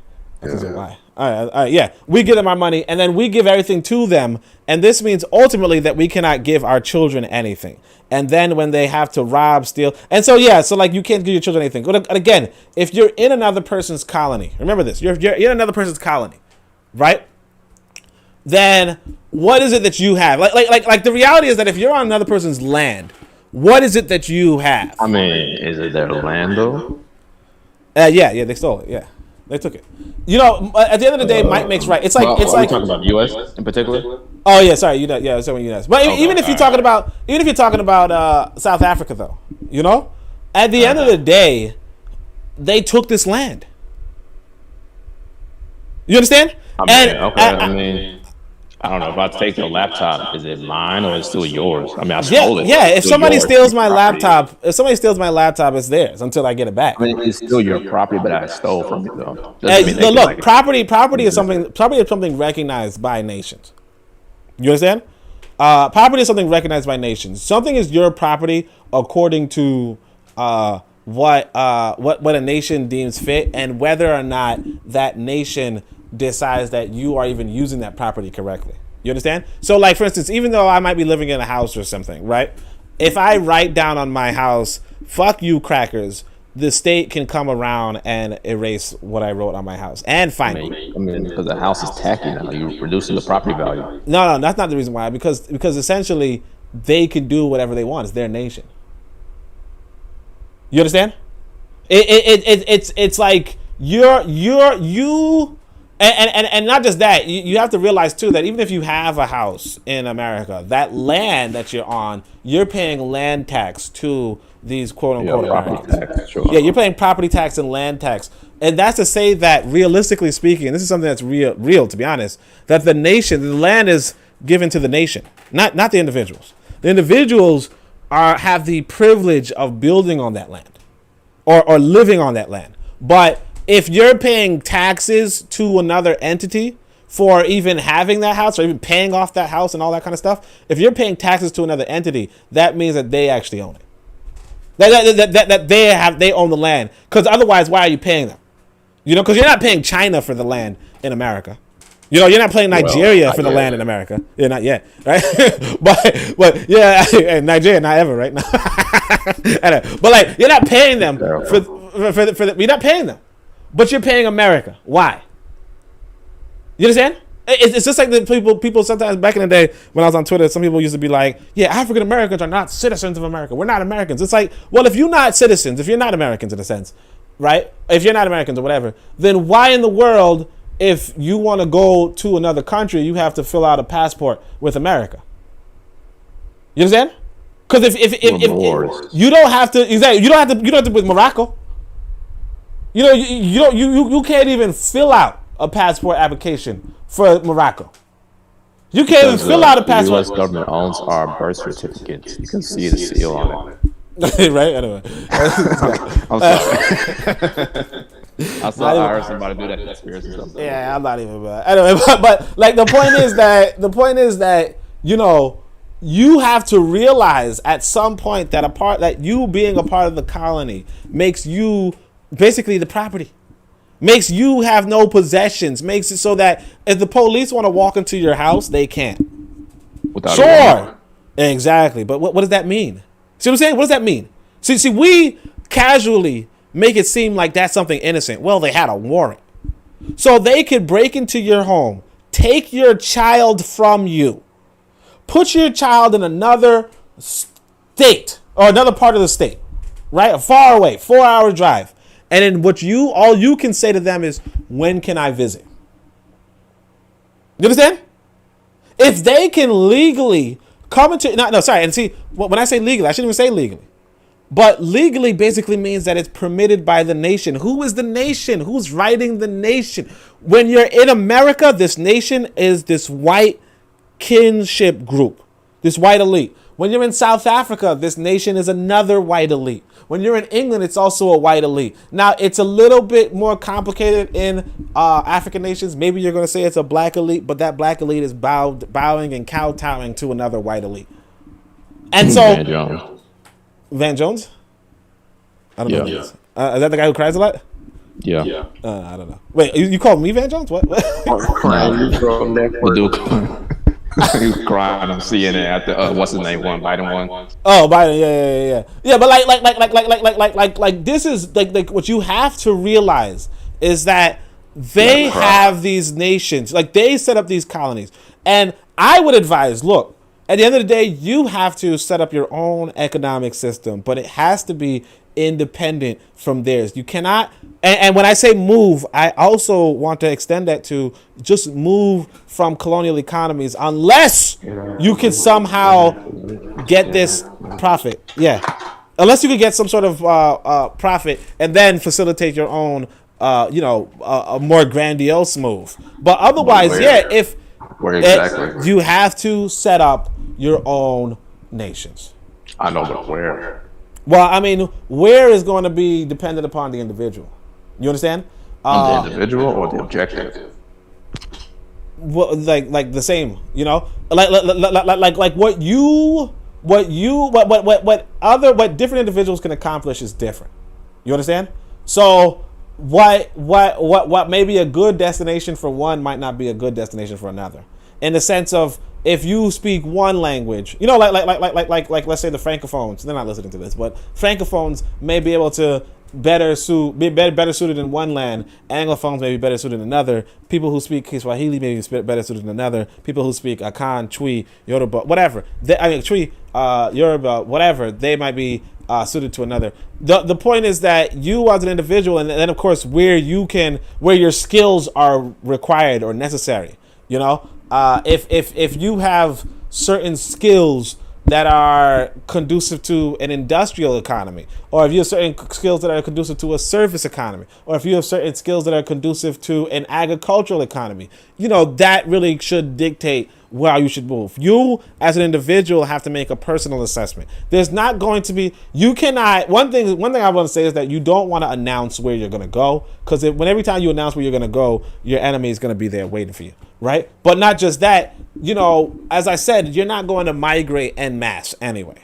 You know what I mean? You can't migrate en masse because you can't trust. Like if you're surrounded by the colonial system, you can't really trust too many people who are beholden to this colonial system, because most people in the colonial system are trying to get a leg up in this colonial system, and they will do so on your neck. You know what I mean? They will do so on your neck. You know, I mean, you might. Look at Garvey. Exactly. Look at Garvey, but look at Malcolm X as well. You know, how many people were around Malcolm X who, I mean, remember early in his book, not early, but after the NOI turns against him, they set up a what? No, they set up a bomb in his car. At his house. So that if he would start his car, it would explode while he's in it. You know? Or actually the brother... They burned his house down with his family. Yeah, they burned his house down while his family was inside. And these are people that he knew, people that he trained, you know, a lot of times. People that were actually there to protect him, too, at that point. Yeah, Walter Rodney, brother was telling me about how Walter Rodney passed. And it's probably... They threw a bomb in his car or something like that. No, it was worse than that, man. Somebody said, hey, can you, I got this new hand radio. Can you go over there and test it to see how it works? And he's like, sure, brother, I'll do anything. You know, you're my brother, whatever. I'll try to test this hand radio. Might be useful in this, whatever. He holds up the hand radio. As soon as he turns it on, it explodes, and he's like decapitated, I guess. Oh my! Wow. Yeah. Wow. Yeah. I didn't know it was like that. I didn't know either. I was like, damn. I mean, I didn't look it up, but worse shit. than just like blowing up his car. Worse than and then and it don't even gotta be like that. Like I said, even if you're a white boy, that could happen to you, like JFK or Trotsky or whomever. The point is that yeah, right. I don't like your hat. I don't like that Bieber cut. You know what I'm saying? Yeah, but the thing is that that's the world that we live in. So it's not so much that you don't want, you have to form your plans around how you can survive and make it through, and what that means, and also what role you'll play in the meantime, in between time. I would mostly say you got to accumulate your wealth, and then that can be, that could be a jumping point from how you're going to go about with what you need to do. But otherwise, accumulating your wealth. Are you doing that with the system? Or well, possibly you might. Like I said, you as an individual, you might have to do that. But again, there's no real protection. You have to be, as they say, the spook who sat by the door. Because when you think about the Haitian president, he's just minding his business in his house, and then some people just walk in and shoot him and his wife, and they gun him bad, right? Like serious. You understand? And of course, he's rich, he has his bodyguards and all that. But times change, things change. I would not advise people to be out and open. I don't talk about revolution and one bullet, one Indian, because they could just go into your house and arrest you, and force you to apologize or rot in prison, because they could pick you up and do whatever they want. You're in their nation. And that's really one of the big things we have to say to that that's one of the things that I really want us to emphasize, because one of the things that, like I said, you look at the older literature, this is Amos Wilson, you look at Amos Wilson, you look at other people, all that so forth, you see that the colonial, the understanding of the political economy isn't like it's not as absolute as it's not as like I mean obviously I'm like sound like a doom and gloom guy, but at the same time it's like I'm not like speaking anything that's foreign. Like we all see it. We all see it, and I'm just saying it. So it's domestic. You said what? Pessimistic? That's not domestic. Domestic, yeah. Yeah, I mean, I'm saying we all see it, but I'm just saying it. You know, we all see that they can walk into your home and take your child. We all see that they can strangle you in the streets. We all see that they could just shoot you when you run to your grandmother's house. And they know like you're following a pattern. They know it because they set it up. You understand? What we have to do is we have to say to ourselves, what can we as an individual, or we as a collective do to escape this colonial system? You know, and not so much like put the blame on self-hate or whatever, because that could be a part of it, but the more important part of it is that there's this, like, you're in this colonial system where your options are very limited in their space. You know, your option, if you're that cat surrounded by those dogs, is to act like a dog. You understand? Because if you act like a cat, they will kill you. Good luck. You understand? And it's the same as like if you're a dog in a human household, you have to act like a human. Because if you act like a dog, they will kill you. You understand? If you're a dog, you know, dog. They'll just feed you and keep you as a pet. No. That's what I'm saying. If you're a dog and you start hunting for food and you're surrounded by humans and you decide to bite a human, exactly, you decide to bite a human, they will kill you. You have to behave because like that's part of how you train dogs. You like beat the shit out of them constantly.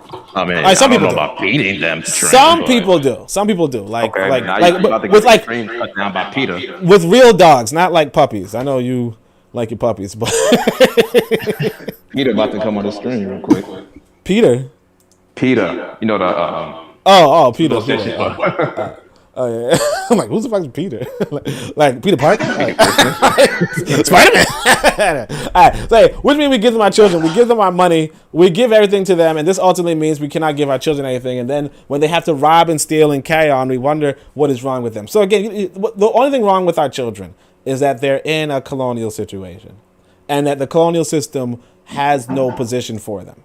You know, it has no role for them. It has no future for them. If it does, it's the future is not as bright as it does for their own children, and that makes a lot of sense. You don't leave, you know, like Afrojam was saying, the Boers, right? You don't leave Dutch, you know, wherever Dutch is, where is that, Finland? I don't know, but you don't leave this nation, right? What's it called? Dang, some glass broke. Somebody got broken in. All right, so you have you don't leave this Northern Europe, go on a boat expedition for, I want to say 6 months or whatever, right? And then set up a colony and then expect to put this African, this Ubuntu, that was not, like, he didn't have the same economy as you. You know? He didn't have banks and this, so on and so forth. Let's say, I don't know. But, like, he didn't have the same infrastructure. You don't, and even if he did, you don't go all the way to this country and then say, yeah, my child's going to be the janitor and your child's going to be the banker. You know, you don't say that. If anything, you say, my child's going to be the banker and your child's going to be the janitor. If anything. And that's what you expect. So children, so black youth are looking at this colonial situation, looking at the settler state of America and saying, you know, like, they see the bevy of white senators, white Congress people, white lawyers, white doctors, white store owners, white this, white that, white this. And then they see that they're black. You know? And they're frustrated. You understand?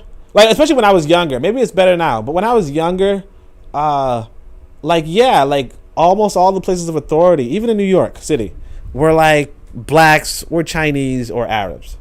You know, sorry, did I say blacks? Whites. I mean, like, my area is a little bit like as I got older, we have like more black restaurants.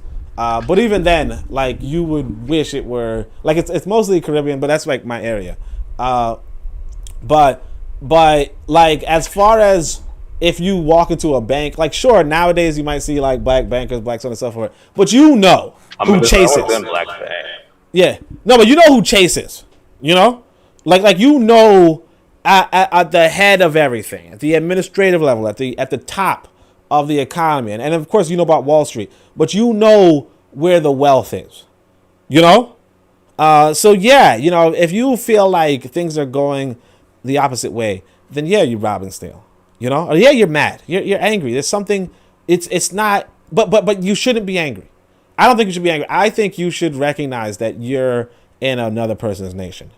And that's what I would say. I would say move in those circumstances. So it's not what's wrong with the children. It's what's wrong with us as black adults that set these children up for this, because we are looking for happiness that is bound, if it's based on fear and self-hatred, to destroy our children. And see, this is the issue. I'm saying it's not this. We'll justify it by saying we love them and we want them to get the best, which often ends up as what? But again, it's not that. This is what I'm saying. This is one of those red herrings. I want to say this is one of those red herrings in the sense of, you know, the issue is that you're a part of another person's colonial economy, another person's political economy, right? It's not so much that you said, you know, oh, well, you know, I want my kid to be happy. And because it's like, in reality, if you're a part of another political economy, if you do not want to move, then like you could, like, there's two choices for you. You know, you could either try to destroy that political economy, or you could just surrender to it. You understand? And try to get the best from it. But the reality is that white people are looking for a reason to set you back to slavery. And if you look at like me and Revolutionary Machen talked about before, the 13th Amendment of the U.S. Constitution says slavery is prohibited except under punishment of law, which means that if you go to prison, they can work you for $12 a year. Okay? They can do that. They can warehouse you, put you in a little box. They can show up into your house. That's what happened to this guy, Jackie Chandu. They went over to, I don't know where I think they went to his house, to be honest. Picked him up because he was viral, saying one bullet, one Indian. So basically he said, let's destroy this system, right? And the South Africans said, no, the Indians are our guests. They're a protected class. You threaten violence against them, we will warehouse you. We will enslave you. We will make your life miserable. You know, I know somebody in prison, and I'm telling you, you know, occasionally I would talk to them. They are miserable. You know, socialization completely gone. They are like I mean, low key, they're suicidal. You know, they feel like they're not going to survive. They feel like they're going to die. It is a terrible experience to go through. But they can do this to you at the drop of a hat if they feel like, hey, you're not following our colonial rules. And so, you know, even our condemning people for saying, you know what, I want to have a better life in this colonial system, right? Like, you can't even do that. Because the other alternative, which is to destroy the colonial system, right? Depending on where you are, your chances are pretty minimal. There's only two outcomes to that. Either you do it, you succeed, or you fail and you die. Exactly. Well, yeah, you fail. And the trouble is that, you know, like, for instance, when you go to South Africa is one of the only nuclear states. You understand? At the time, before apartheid or whatever, you know?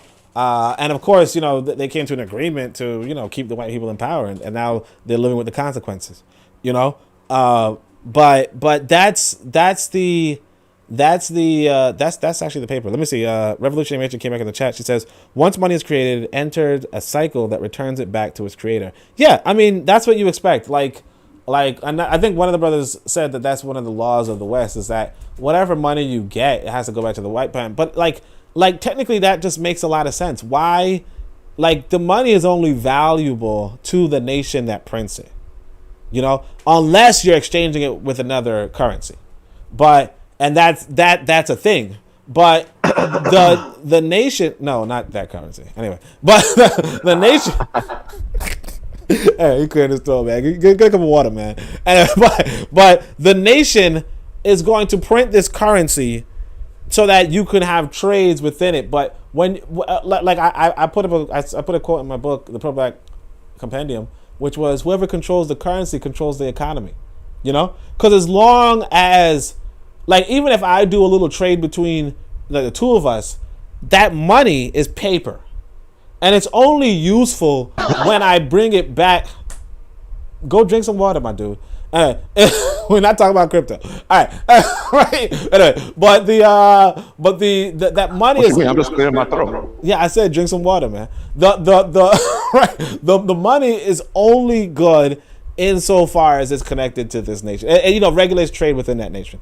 Afrojam says Western former colonial countries and the USA print other countries' money too. You see what I'm saying? They print the other countries' money too. So again, it's only valuable in so much as it goes back into the former colonies. Therefore, you're always in their control, right? Afrojam says facts, and then they enforce the requirement to keep using their money, even though you know that one man's debt is another man's wealth. Yeah, exactly. So Evolutionary Nation summed it up that that dollar is that debt in a sense.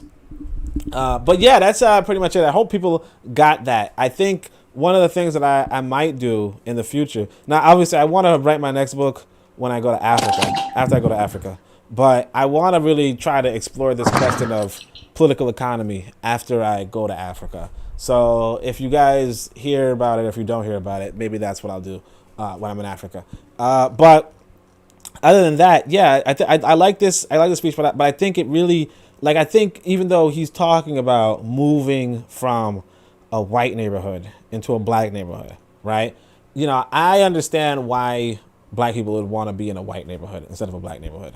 And not saying that I personally would go there, but more so saying that I understand. I mean, it goes back to Fanon. Fanon was talking about that the same way, how he was saying that the colonized world and the colonial world, the colonial neighborhoods, the colonial sector, and the colonizer sector and the colonized sector are two different sectors, and one of them is going to have its poverty and its destruction and so on and so forth, and the other one's going to have its prosperity, and for the most part, what you want for your child, because remember, I think it was Amilcar Cabral who said that people are not fighting for ideas in your head as much as to improve the economic system in the future for their children. So if one side is prosperous, and obviously like when you go to a white neighborhood, you're talking about an affluent white neighborhood, you're not talking about trailer trash, right? But you go to a system of affluence, or you go to a system, or go to a neighborhood that has extreme poverty, and then it's like, which one do you want? I remember I was going to, there's this hood in Brooklyn called Brownsville. I used to try to organize down there, to be honest, but wow. But you said why or wow? I said wow. Yeah. So I'm sitting there, and I see this older lady sitting down, right? And she's like, I guess she's just sitting there or whatever. But I started a conversation with her because I'm a nice guy, and she's like, I was a nice guy. So I talked to her for a second, and she's like, she wants to go back to the shelter. She doesn't like this area anymore, because this apartment in front of her, the apartment building in front of her, sent some young boys over to shoot at the apartment to the left of us, right? And essentially, this apartment to the left and the apartment in front of us were in a feud, right? Like the youth of that area is fighting with the other youth, and they're shooting at each other, and over what? Who knows? But this territorialism is a reality among impoverished areas, and there's this experiment that kind of confirms that this happens in social density situations, right? But the thing is that of course, experiment projects, whatever, right? The thing is that this is what you will see in areas of with lack of affluence, right? You will see territorialism. People trying to hold on to the limited resources or the limited trade that's available to them, and using violence to either expand or defend their territories from other expansions, and people do not want to live in that. This older lady is saying she wants to go back into a shelter, because she was getting subsidized housing and in order to get out of the shelter, and she was like, no, the shelter felt was safer, and of course, if you look at this, if you go to Brownsville, it's a whole different area. It's like a police state, compared to like if you go to a white neighborhood where you rarely see any police, you know, unless Like Queens. No. Queens is a borough, so you know, like there are like neighbors in Queens, but like neighborhoods What in about Queens. Bed-Stuy? Yeah, Bed-Stuy is another like. Well, Bed-Stuy's a pretty nice area. I like it though. Like that's where you get some. Oh, it is?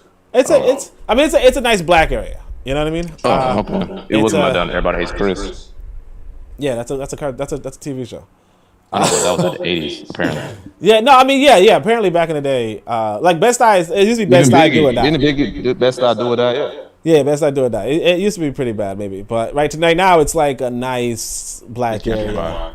No, it's not gentrified, but I mean, it might be gentrified. I don't know, but like what I know from it is there's this place called Fulton Street, and you could get like some good ass jollof rice. You know what I mean? So Nigerian. Yeah. No, Senegalese.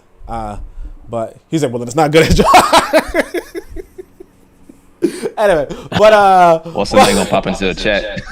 Oh yeah, right, Zane. All right. Anyway, but all right, family. I think that's the whole of the paper. I think if anybody has any other questions, speak now, forever hold your peace. But other than that, yeah, that's it. Move by Amos Wilson. It was a good speech, and I think moving forward we could better grasp it. Anybody else got any questions or concerns? All right, family, Yeah, drop that so, like button. Oh, and Nah. yeah.